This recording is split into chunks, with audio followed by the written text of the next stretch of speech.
Today we're going to reset our Xbox One back to factory settings.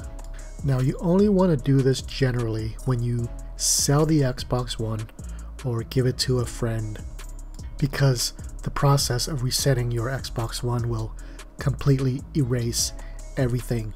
That's why they call it reset back to factory settings, right? So let's start at the home page. Press your Xbox button and we're gonna scroll over to our profile, and from the profile and system page we're gonna go down into settings.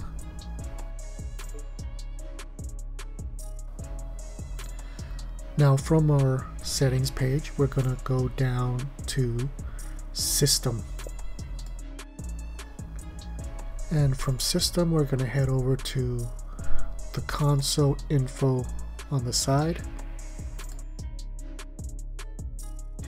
and on the system console info you'll find information like your serial number, console ID, OS version. But what we want to do is go down to reset console. Go ahead and hit the A button to proceed. Okay, reset your console. Now this is when things get real.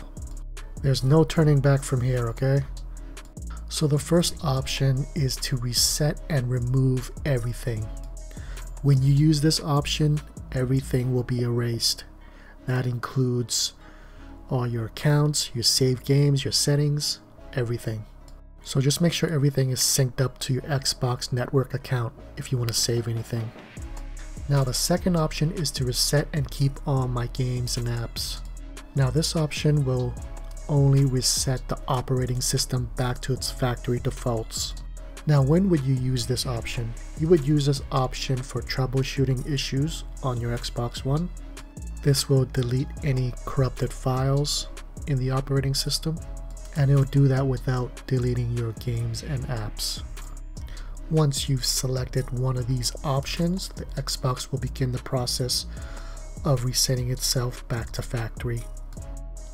I personally don't want to reset my console, so I'm going to get out of here.